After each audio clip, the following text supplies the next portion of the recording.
This forum is part of the City Club's Authors and Conversation series, sponsored by the John P. Murphy Foundation and by the residents of Cuyahoga County through a public grant from Cuyahoga Arts and Culture.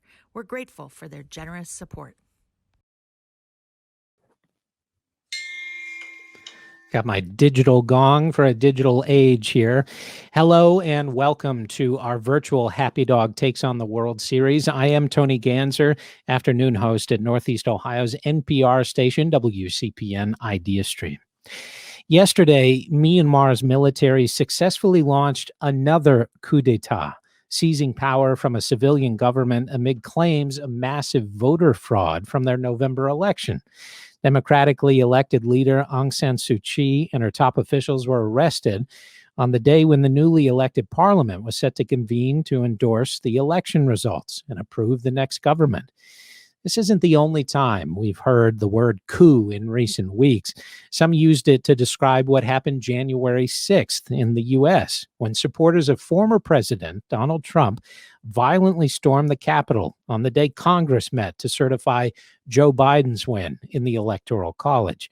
Riots followed Trump's rally on the National Mall, defending his belief that massive voter fraud played a role in his election loss. There's been no evidence of that. Both of these instances could be said to show the fragility of democracy. In Myanmar, the civilian government has been in power for just 5 years. The United States has, in its existence, championed a peaceful transfer of power, but the riot showed the violent potential of fiercely divided politics driving a mob. But was it a coup attempt per se? Tonight, we'll talk with national experts about the different types of coups, address some of the myths and misconceptions, and what it actually takes to overthrow a democracy. Not that we're planning to do that. We're joined by Emily Berman, an associate professor at the University of Houston Law Center. Her research focuses on the unique separation of powers challenges that arise in the constitutional, statutory, and regulatory regimes governing national security policy. Dr. Berman, thanks so much for being here. And also joining us is Dr. Nanihal Singh, Assistant Professor of National Security Affairs at the U.S. Naval College. He's also the author of Seizing Power, The Strategic Logic of Military Coups, a book on the dynamics and outcomes of military coups based on 300 hours of interviews and a statistical analysis of 471 coup attempts. Chapeau, Dr. Singh. Thanks for being here. Thank you. As in every City Club forum, you can participate with your questions, and we hope you do participate because that's one of the things that makes these things so fun. You can text them to 330-541-5794. You can see it on the screen, 330-541-5794. You can also tweet them at the City Club, and we'll try to work them in. They make it to me somehow. I still don't understand, but we'll fit in your questions. So with that, we can begin. And Dr. Singh, I want to start with the big question. When we talk about a coup, what even are we talking about? Because a lot of people, especially with what happened January 6th, some used coup right away. We've kind of settled on insurrection, at least in the media, but what are we talking about? Can you help us? Sure. Just before I get started, to clarify, speaking as myself as a scholar and not on behalf of my employer or anyone else who pays my bills. So when we talk about a coup, the term is used by different people in different ways. And I have a particular sort of narrow political science use of the term. And where all the definitions converge is they're all talking about some sort of illegitimate seizure of power, particularly if it involves force. However, the way that political scientists tend to use the word, there's an extra ingredient, and that is that the seizure of power has to involve state military forces. It can't involve mercenaries or an outside invasion, or in this case, a civilian rabble, mob, or even an army, right? All of those things are insurrections. If this had been an organized force that had invaded, it would have been a civil war. But there's a distinction between those two. And the reason is that a coup is a particular, it's like talking about how you ended up getting robbed. There are different ways of getting robbed. You can get robbed at gunpoint. Someone else can come and bang you on the head and take your wallet. Someone can run by and grab your wallet. The net result of all of these things is you lose your wallet. But if you understand the differences between the events, each kind of thing requires a different kind of response. And in this case, the reason why I call it an insurrection and not a coup is that I feel that calling it a coup focuses our attention on the state security forces as the aggressors, whereas in this case, it was instead a partisan mob. And by understanding that, we develop a much better understanding of how to address the situation. Dr. Berman, do you agree with that? Yeah, I do not have the background of studying coups such that I have a specific definition that I use in my work, but I definitely associate that word with the military stepping in and taking power. And fortunately for the United States, it was really the opposite circumstances here, where the military did sort of everything they could to separate themselves from not just on January 6th, but even from the controversies such as it was surrounding the election outcome. And then, of course, it was the National Guard that came in and really got things under control. So I'll play devil's advocate here and try to defend using coup in this instance, if somebody has to play that role. But one of the things that came to mind right away was this group, the Oath Keepers, apparently of military members and also, active military members, police officers, other security forces, current or former, who were organized and apparently, based on the evidence we have here, had a plan, operational plan, for the storming of the Capitol. And it got me thinking about the attempted coup in Turkey from 2016, where it was only part of the military, which Erdogan tried to blame on a separatist movement, which was not proven, but it was part of the military that had rose up. It was not necessarily the full security structure, but we still called that a coup, even though it was part of the military. So why can't we say with all these Oath Keepers that this is a coup too? It's part of the military. Dr. Singh? So coups actually always involve some portion of the military. They never involve everybody. Even when, in fact, the people who are engaging in the coup claim that they're doing it on behalf of everybody. That claim itself is highly suspect. However, the difference is whether or not they're operating as an organization or you have a handful of military individuals. And if you look at what the Oath Keepers were doing, they're walking around and they've got these fake insignia and they're operating in a sort of disorganized way with a whole bunch of other civilians mixed in. And if in fact there had been an attack by a military unit or by a number of military units, it would have been much harder to stop. It would have required sort of a forcible response by another force within the military. And we didn't see that. Instead, what we saw was, unfortunately, probably around 30 or 40. This is my best guess based on what I know from reading journalists, 30 or 40 both active service members, National Guard, and also ex-service members who violated their oath and who were working together with a whole bunch of local militias and other hangers-on to come in. But one of the things that you see is that it was a largely disorganized effort. It's not to say there was no organization. There was. Apparently, there were 3 different groups that met ahead of time in parking lots. But this is very different from, let's say, the raid on bin Laden, right? The highly organized, tightly synchronized, efficient military action. And something like that would have been a good deal more catastrophic. But as you point out, the military has tried to stay out of it. In fact, may have been bending over so far backwards to stay out of it that they failed to respond as quickly as they should have. You mentioned Myanmar. You can see what happens when the military actually gets involved. And the US military is a good deal more proficient and powerful than the Myanmar military. Something like that would have felt very different. So to belabor this point, Ohio is deep in this because apparently there was this self-described Ohio State Militia, which had active members, which did organize beforehand. They had clear operational goals. They had materials.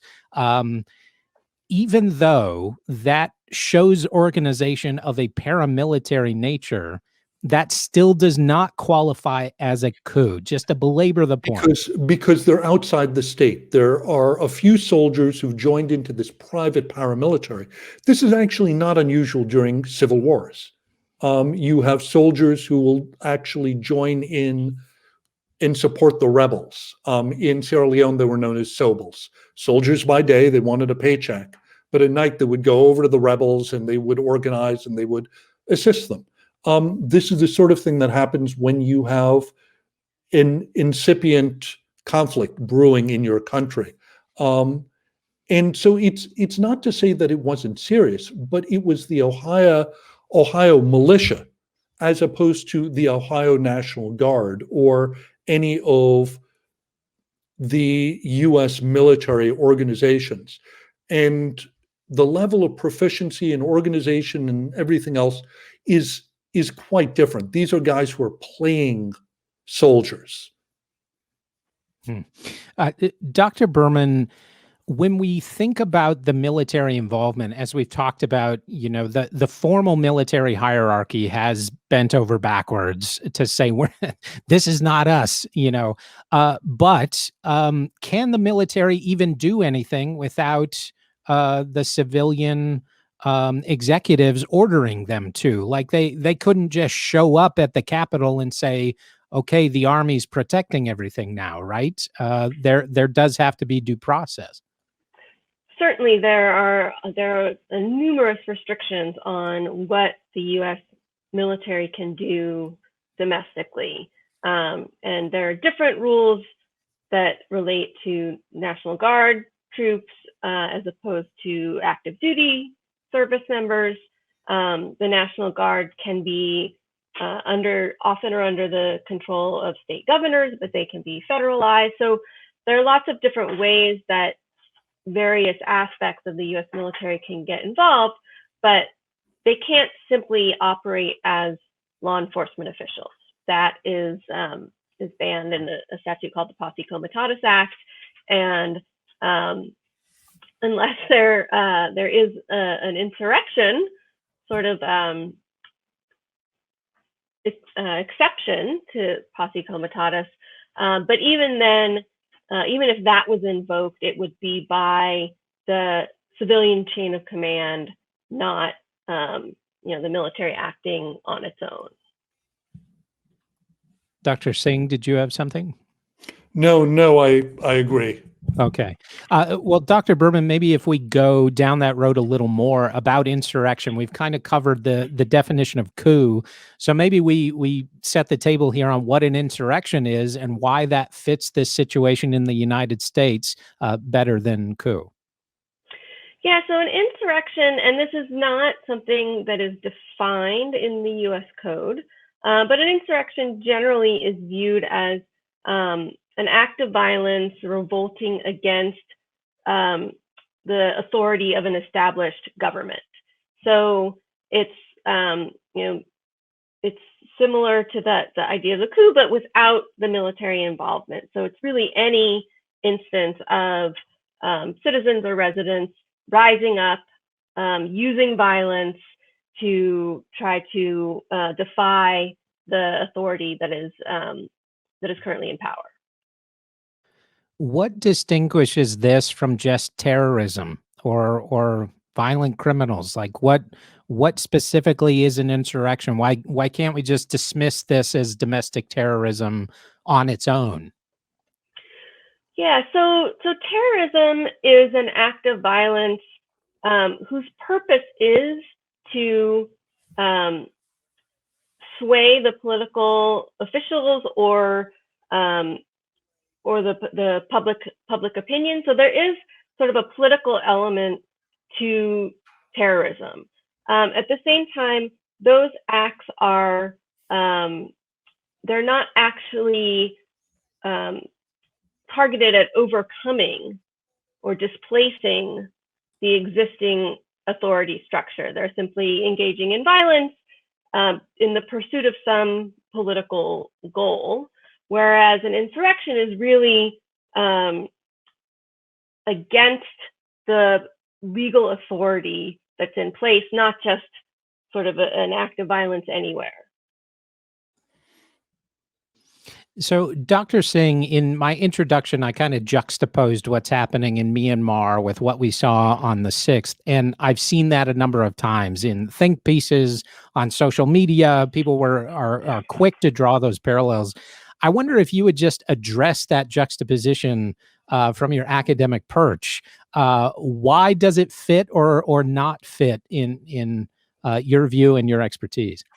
There are a number of very clear similarities. Both of them happened after November election, where one major political faction refused to accept the results. And the reason why they refused to accept the results was they said that there had been problems with voting. And in this case, they claimed that people shouldn't have voted who did.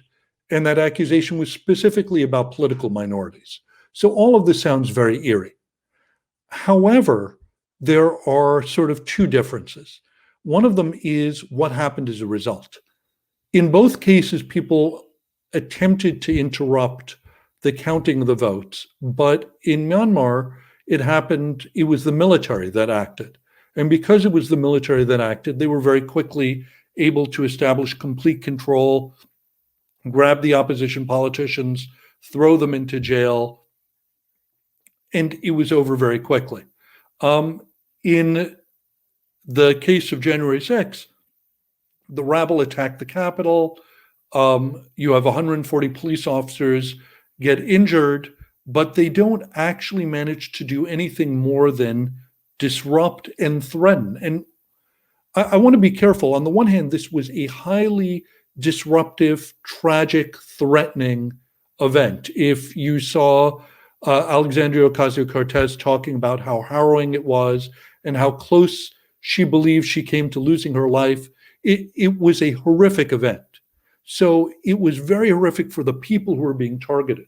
But in terms of its impact on our democracy, these guys came into the Capitol and they milled around for a little while. They stole Nancy Pelosi's laptop and then they left. They weren't able to successfully seize power in any way.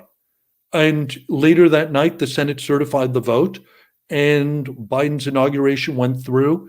And so their impact was a lot weaker. And that's where you can see the differences in the actors between the military and non-military actors. One of the places, so I was having this discussion a lot after January 6th, and people said, why are you so hung up? And one of the reasons why I was insisting on approaching it one way rather than another isn't that the words are magic, right? I actually don't care what you call it. The question is, how do we understand what happened? Who was involved? Who is to blame? And who can we then act against? And if it's an insurrection, you want to look, for example, at communication strategies. You want to look at who was involved, how they were organized, who gave them legitimacy. And one of the things you notice is that Trump was communicating to these people and he was encouraging them, and also that there were a number of Republican politicians who were also encouraging this. And so understanding it as an insurrection led to Trump's deplatforming and also the loss of donations, corporate donations, to a number of politicians. And if it had been a coup, we would have looked at the state security apparatus and we would have missed some of these dynamics. And so that's the part which is important. It's not what we call it. It's the diagnosis and therefore the set of remedies that we come up with as a result. Just a reminder, if you have questions as you're watching our conversation, you can text them to 330-541-5794 on the screen for your convenience, 330-541-5794. You can also tweet them at the City Club, and they will be delivered to me as this question, coming from a third-year law student at Cleveland Marshall School of Law. The question is, if an insurrection is definitionally against the established government, was this an insurrection? We've kind of covered that. President Trump did not decry their actions, so why would this be seen as against the government when President Trump was the president? He is the government. So maybe Dr. Berman take that first. Well, he is the president. That does not mean he is the government. So in the United States, we have three branches of the federal government, each of which represents part of U.S. sovereignty. And so simply because the president has a particular view, that's not necessarily the view of the government writ large. And here I would say this was against the government because the purpose of it seemed to be to prevent Congress from doing its constitutionally assigned duty of counting the electoral votes and affirming the outcome of the presidential election. And so to disrupt that process, which is so fundamental really to a democratic government, there's really no place that you could strike closer to the heart of the government than trying to disrupt the process of a presidential transition like that. And in fact, it's very important to separate the person of the president from the government. I take, as a U.S. government employee, I took an oath, but I don't take an oath to the president. I have no obligation to obey the president. I have an obligation to obey the law and to defend and protect the Constitution of the United States. And one of the things about the way in which America is founded is it's founded around an idea that the government is not a person.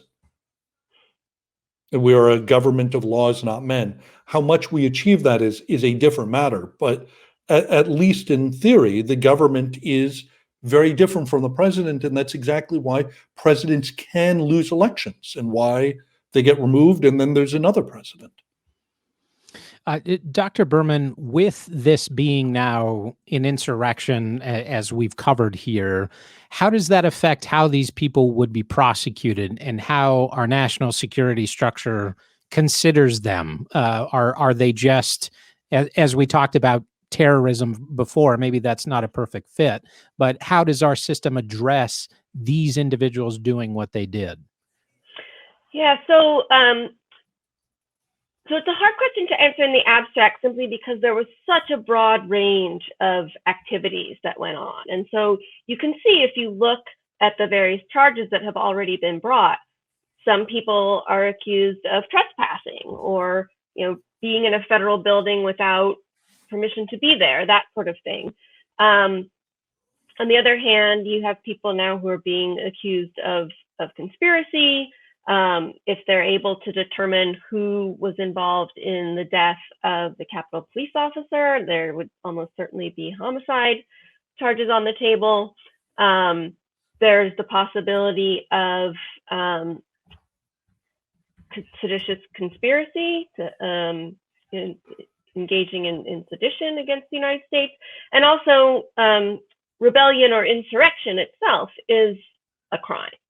So I think we're going to see a broad range of charges, some of which include, less significant penalties, and some of which could be quite serious indeed. This question is probably for you, Dr. Berman, but maybe Dr. Singh, you want to comment as well.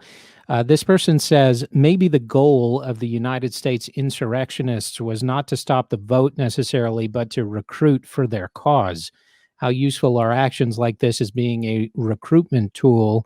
Don't they build up legitimacy by being able to attack the Capitol at all?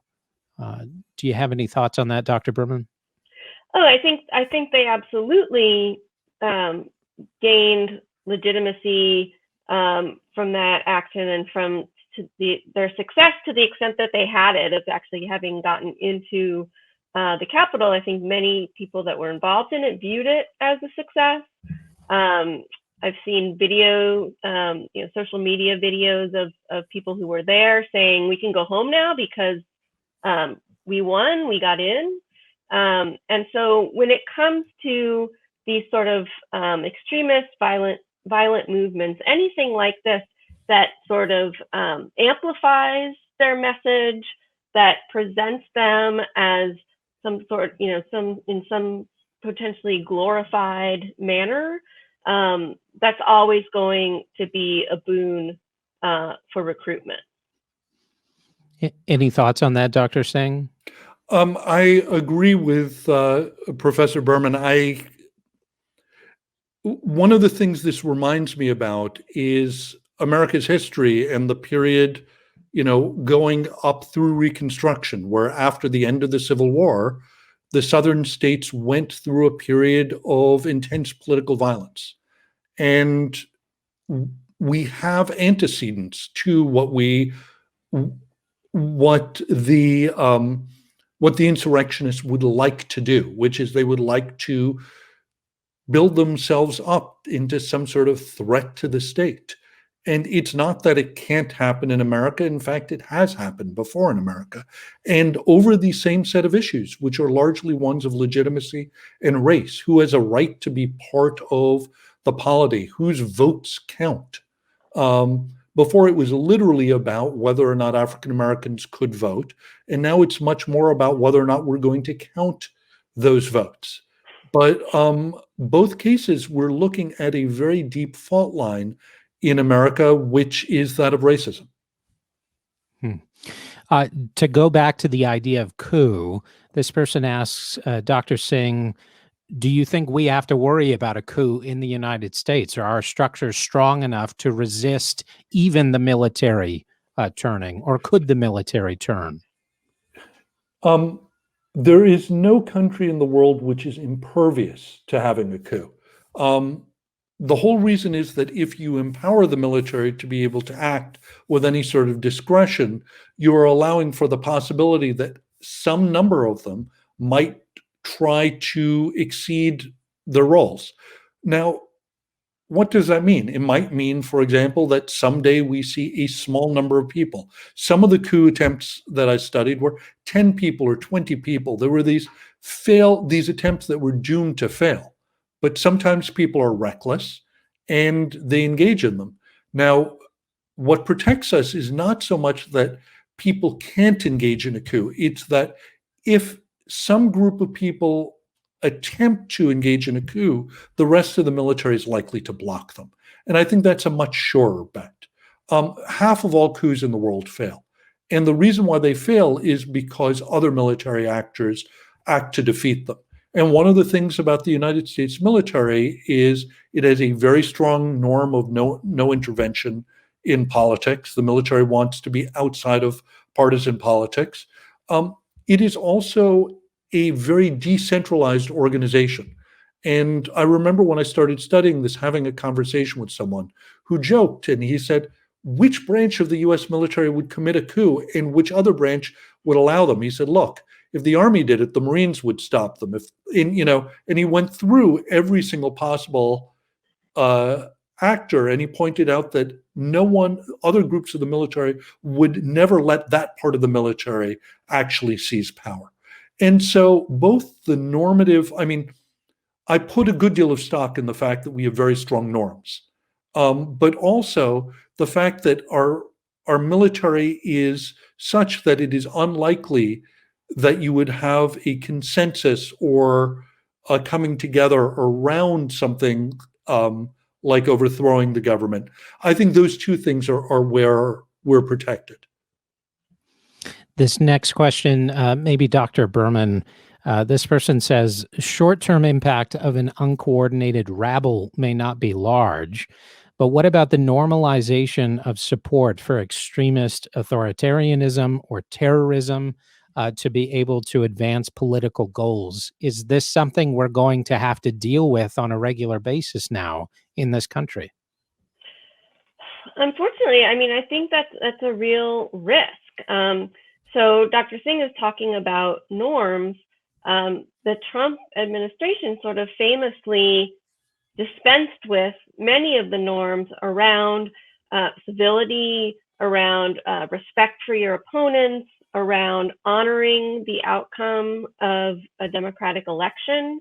And as you sort of reject these norms and institutions of democracy, and you feel that your democracy is not functioning as it should, because we have to remember these people have been told that the election was stolen from them, and some people believe that.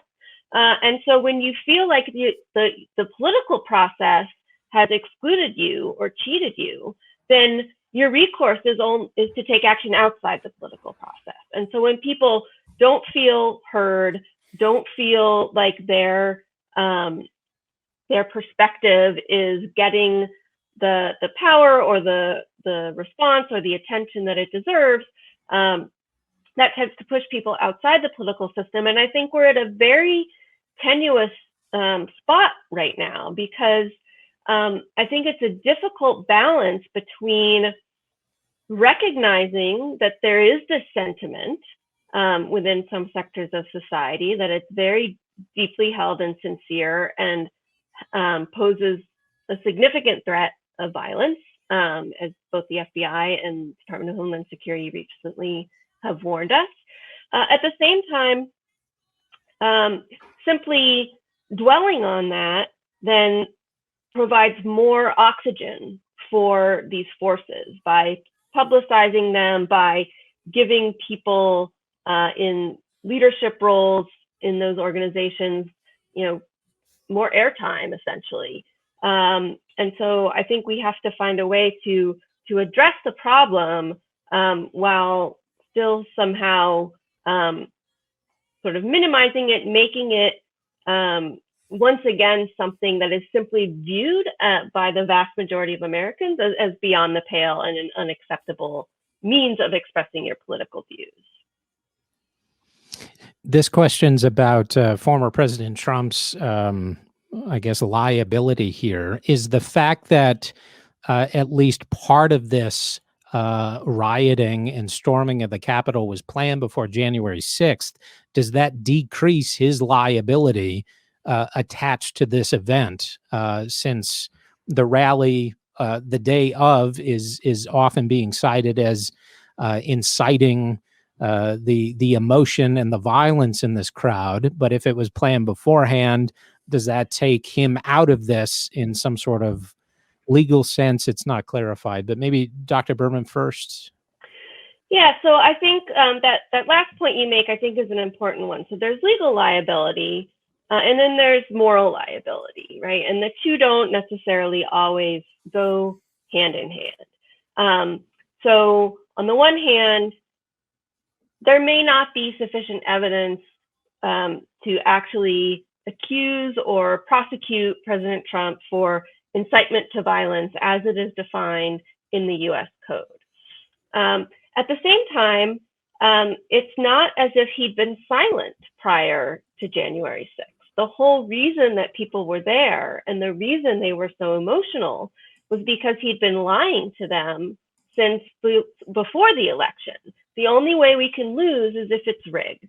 And by continually beating on that drum and not conceding and not allowing other Republicans in power to recognize Joe Biden as the president, that's where this pent up anger has come from. So even if it wasn't him that said, okay, now everyone, let's go storm the Capitol, which he kind of did on January 6th, but the planning that went on before that was not entirely independent of Donald Trump's actions. He encouraged people to be upset. He said, come to DC on January 6th, it's going to be wild.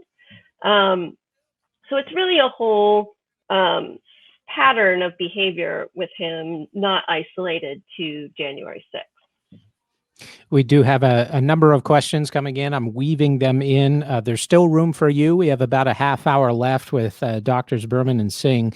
You can text your questions to 330-541-5794, 330-541-5794, or tweet them at the City Club, and they're sent to me directly. This question from a high school student in Shaker Heights, maybe Dr. Singh first.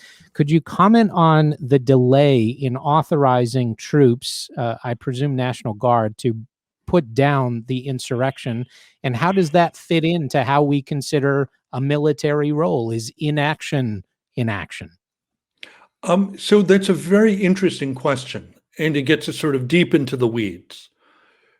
There are two sets of issues here. One is the question of exactly what happened, when it happened, to what extent was the military reluctant to intervene? Were they held back by other political actors? And there, I would say that we're still finding out exactly what occurred. And so I don't want to jump the gun on that. I will say that sort of my gut sense is that what we saw were a series of bureaucratic snafus rather than a deliberate refusal to help the constituted authorities.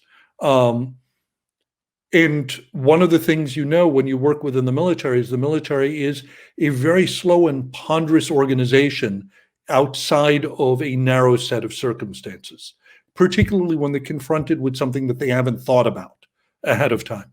So the idea that someone might have delayed for a few hours is not at all surprising to anyone who spent any time within the military. But to the second point, they are right that sometimes inaction can be part of a coup. And this happens when you have a revolution and a coup together. So, for example, a number of popular revolutions, the Arab Spring revolutions in Tunisia or in Egypt, happened where you had a popular uprising in the streets. And then when the military was asked to defend the presidency from this revolution, they said, no, we're not going to do it. We won't open fire. We're not going to support the president. And at that point, the president was forced to back down and resign. But that isn't what we see here. What we saw was a slight delay as they tried to figure out what they were supposed to be doing, which was very different from the military saying, you know what, we're more than happy to let Congress get slaughtered. And part of what you saw was a set of jurisdictional issues, right? The Capitol Hill police have very jealously guarded their jurisdiction. This is their territory. It's not someone else's. And so when they ask for help from outside actors, those outside actors don't necessarily know how to proceed. I think there were a number of very disturbing things that we saw that day. I think we likely saw a couple of Capitol Hill policemen perhaps cooperating with the attackers. We saw others perhaps withdrawing, and we saw lots of others fighting back. But I don't think what we saw was an organized effort by the military to say, you know what, we're out, we're happy to let the government fall, we're happy to let Congress get slaughtered. And this goes back to an earlier remark that Professor Berman was making. And that is, how is it that we're going to deal with the fact that these movements are now moving forward and they view this as a success? They're going to try to keep recruiting. One of the things we have to remember is that while QAnon beliefs are not held by all of them, QAnon does talk about there being a day of reckoning where they would round up Democratic politicians and execute them for their role in this pedophilic cabal where they are allegedly going around and sexually assaulting little children.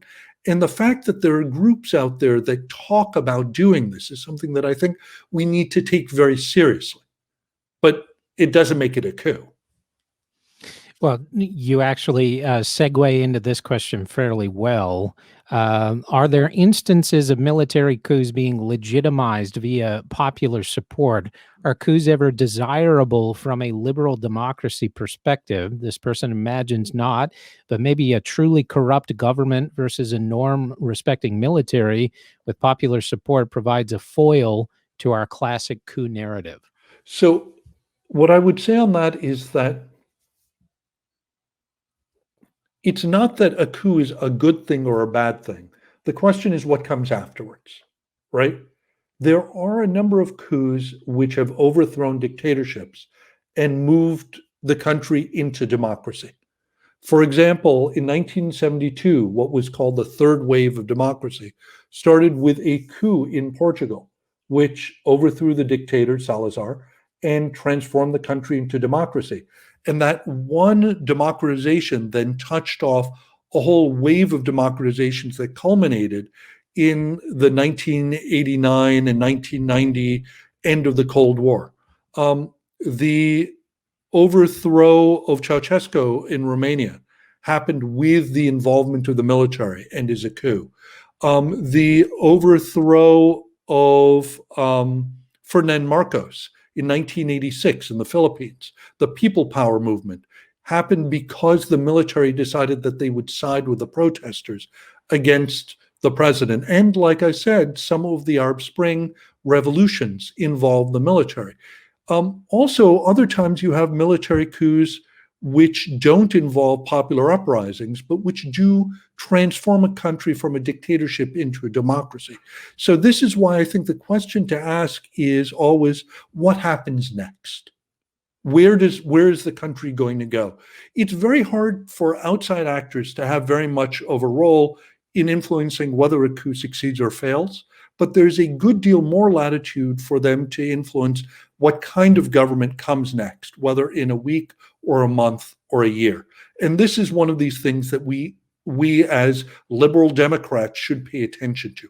How do we try to transform the post-coup environment so that we can support democracy?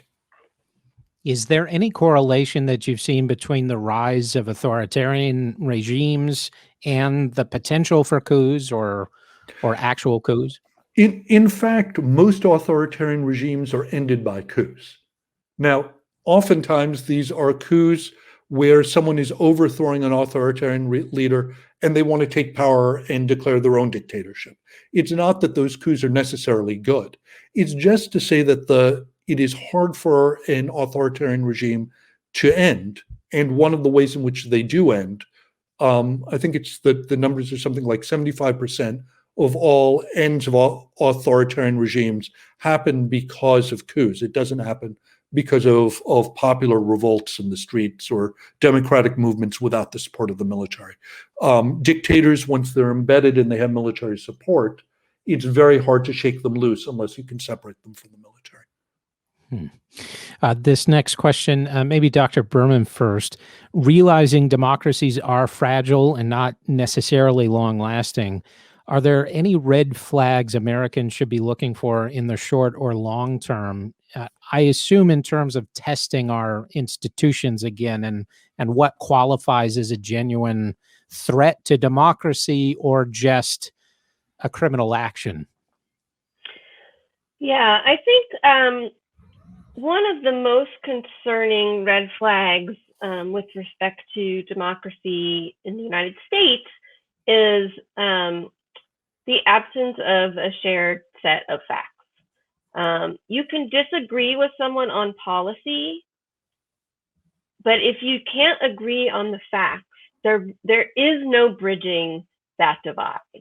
And so to the extent that the misinformation is out there, whether it's social media, whether it's right-wing broadcasting, whether it's the politicians themselves, I think it's really difficult to imagine Americans coming to a point where we sort of restore that sort of shared sense in what it means to be American and respect for one another, though we may differ in our opinions quite strongly. And so I think that getting a handle on these things like QAnon that really create this alternative universe of facts is really dangerous, because democracy is an idea, right? We all just decide that this is how we're going to do it, and we have our elections, and we all say, "Oh, too bad I lost. Maybe next time," or "Yay, we won." But once again, sort of goes back to what I was saying before. Once people feel like that system is no longer functioning for them, then they don't have faith in the outcome of elections. That's when democracy really hits some turbulent waters. Can I come in on that? Yeah, please. I'm going to be a little bit more critical and cranky, perhaps, than my colleague is. The first is, if you look at the people who attacked the Capitol, there should be no one who's defending them. And in fact, there are people out there who are defending them, right? There was a guy out there who's wearing a shirt which said 6MWE. 6 million wasn't enough. It was a pro-Holocaust shirt. There's another guy who is wearing a Camp Auschwitz shirt, right? I grew up in a neighborhood of Holocaust survivors. Elie Wiesel was actually my next, lived across the street from me. This is something I take very seriously and very personally. There were literal Nazis in that group. And it should not be hard for Americans to say, we reject this. I mean, that is allegedly what World War II was all about. So that's the first point. The second point is that this shows us something else, that in fact, I think there are two different understandings of democracy. One of them is this idea that democracy is about a process, and Americans are free and we are equal and nobody's above the law. But there's also another notion of what it means to be an American, which is an ethno-nationalist understanding, right? And it's democracy is a game that's played by wealthy white men. And as long as it's played within that elite, it's okay. But the minute you have outsiders, the minute you have guys like Obama or women like Hillary Clinton, or now Kamala Harris waiting in the wings as the vice president for the oldest president we've ever had, that this must be illegitimate. And so what we're seeing is these people who have this understanding of America, which is not about democracy and equality and freedom and rule of law, but is instead about old white men ruling. And if they aren't, then that's unfair, which goes to the third point, which is that democracy is much younger than we admit. And in fact, we've only been a fully democratic state since 1965. And that happened as a result of a good deal of bloodshed. And incidents like this remind me how recent our democracy is, and perhaps how shallow the roots are amongst some people in the population. Yeah, that's really poignant. A fully democratic state since 1965. Often people think that the Constitution formed our democracy, our democratic republic, but obviously there was a lot of change that had to take place before everybody had agency in this nation, and still it's a struggle. With that being said, then.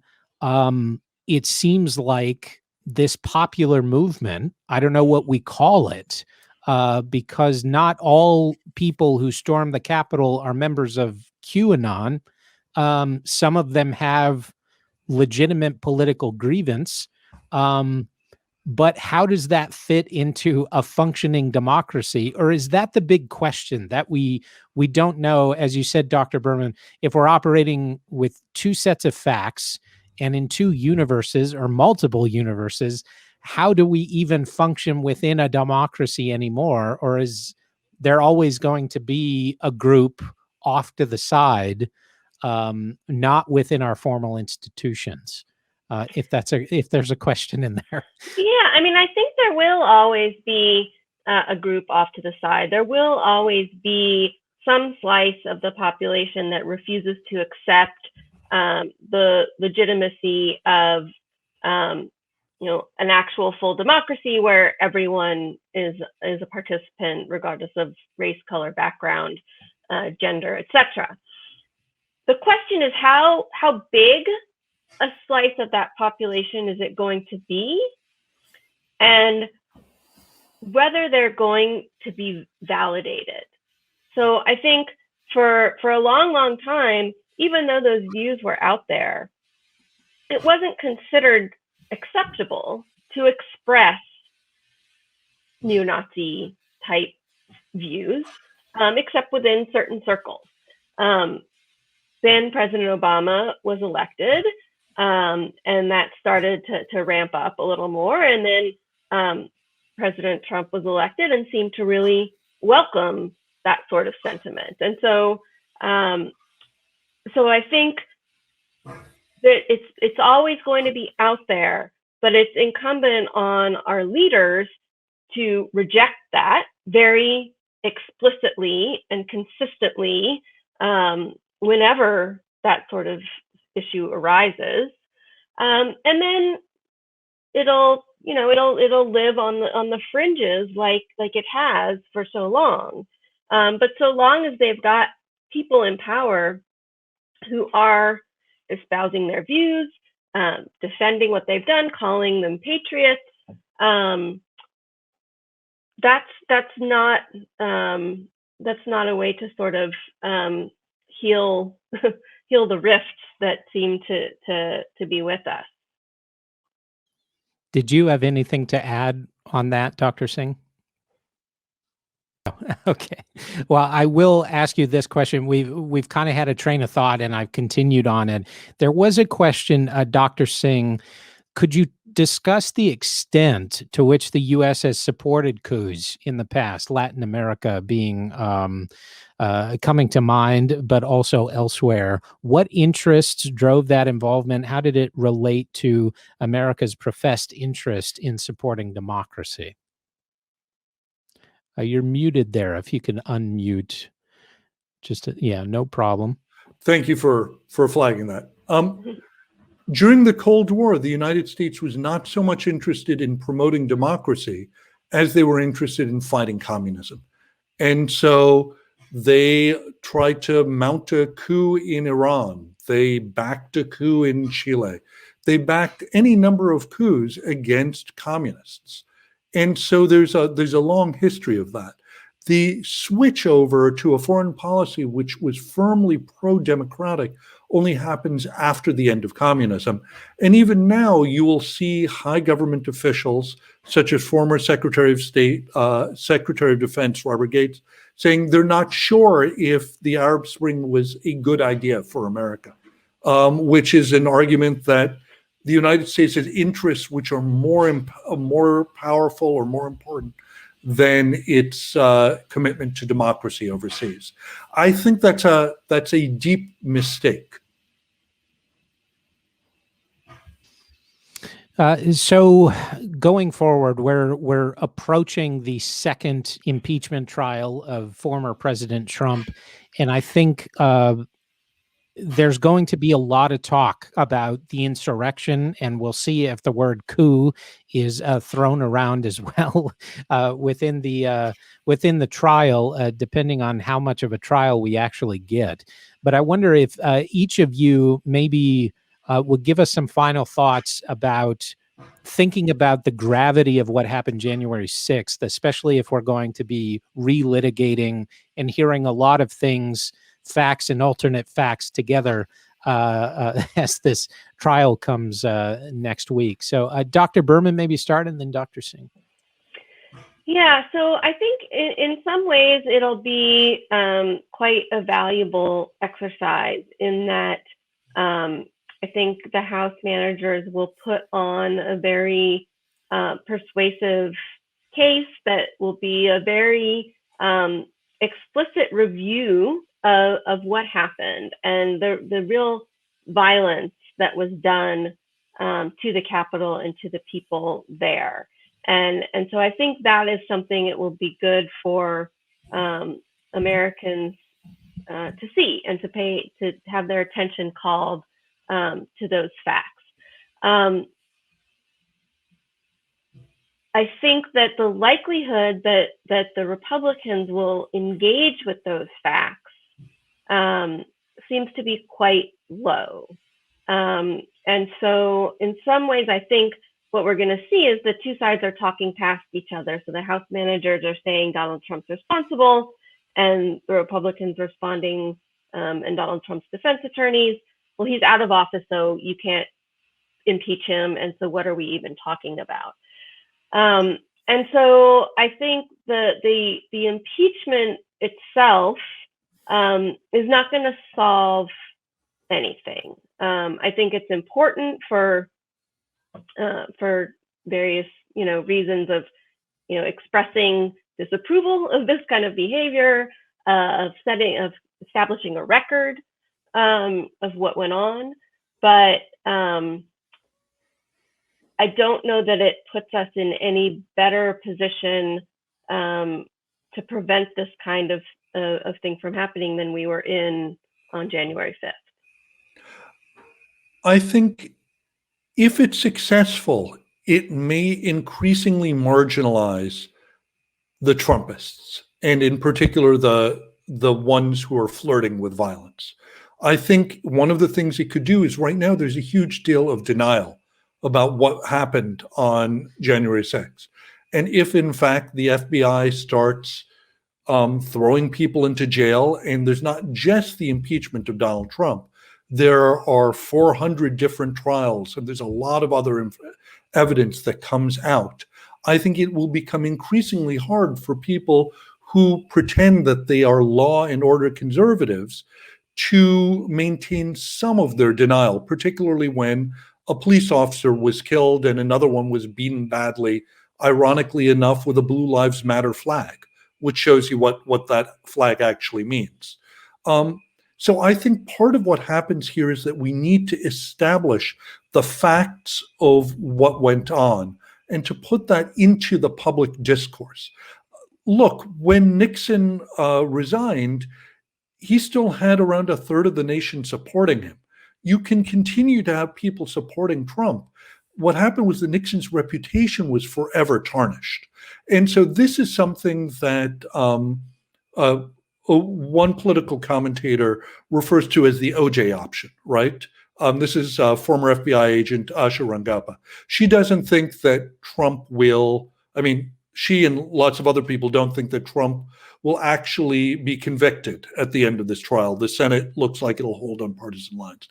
But his reputation may be substantially damaged, and he may get caught on further chicanery that he engages in, particularly some of the fraudulent financial activity, which has been buzzing around him if he becomes implicated in that. And he may no longer be protected by the aura of the president. And I think that would be important. I don't think this is going to be a situation where we can transform what happened in a day. I think what you're going to have to do is bit by bit insist on the truth, put facts into evidence, but also resist the calls to impunity by holding people to account, starting with the small fry, but not stopping there, and working your way to the top. America did. If you look back at Reconstruction, America had a period of attempted transformation, and then they backed off. And there are incidents like this, for example, in Wilmington, North Carolina, where there was a black man who was elected and a mob showed up and they managed to overthrow him, even though he was the democratically elected mayor. There was a similar incident in New Orleans. There was an effort to heal the nation basically by forgetting all of the sins of the Confederacy and pretending that nothing bad had happened. We can't do that again. One of the reasons why we can't do that is because the demographics of America are going to continue to change. They can't actually create a peace based on this sort of denial. So the only way through this is through the middle of this. And hopefully people will have the persistence and the conviction to hold people accountable. And Dr. Berman, just a final thought. Do you think that's happening? Your view of the justice system and how things are working? We're seeing cases being pursued, but is it to the extent that you think shows that commitment to rule and law? Yeah, I mean, I think that remains to be seen. There have been numerous arrests and conviction, some indictments. There's been the impeachment, so there's been some effort. I think we'll know more if and when we get an attorney general confirmed to run the Justice Department. I think there's probably a lot of sort of policy issues and how far do we want to push this? How many people do we want to prosecute? Are there sort of minimal property crimes that we want to ignore? That's going to be a policy decision that's going to have to come from the top. And so I think we'll see that. I think there's some evidence that there is a push to have hearings to investigate what went wrong, the security apparatus, and I think that kind of record will be quite helpful. So I think we'll see some people will be held to account, and we will learn a lot more about what happened both before and during the events of January 6th. Whether the people in political office who, in my view, were complicit through their refusal to recognize the outcome of the election, whether they will be held accountable, I think the Republican Party right now is trying to battle it out to see if they will or if they won't. And so we're going to have to see, I think, how that goes in the next year or two. Can I add one small thing here? I would love to see full legal responsibility, full legal liability here. But there are lots of other ways to hold people responsible. And one of them is in terms of trying to tarnish them so that they no longer receive corporate donations. And this is something where mass action can have a role, because you can make it very clear to corporations that continue to support politicians who are anti-democratic that you'll take your business elsewhere. And so there may be ways in which, if we are committed to the practice of democracy and to the ideals of democracy, that we can have people feel some cost for their actions.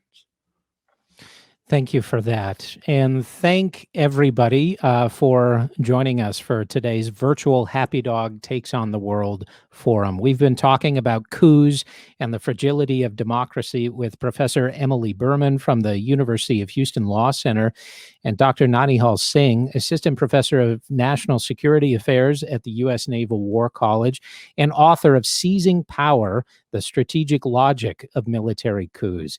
Happy Dog Takes on the World is presented with support of an anonymous donor and is a collaborative effort between the City Club of Cleveland, the Cleveland Council on World Affairs, the Happy Dog, Northeast Ohio Consortium of Middle Eastern Studies, and IdeaStream. And we do appreciate this partnership.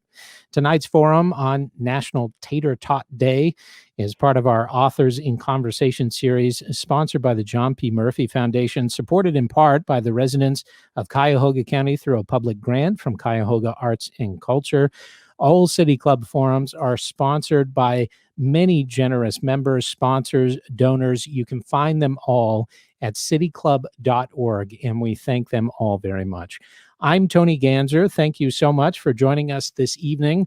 Our forum is adjourned, and I will ring the digital gong one more time. Thanks, everybody, for being here. Appreciate it.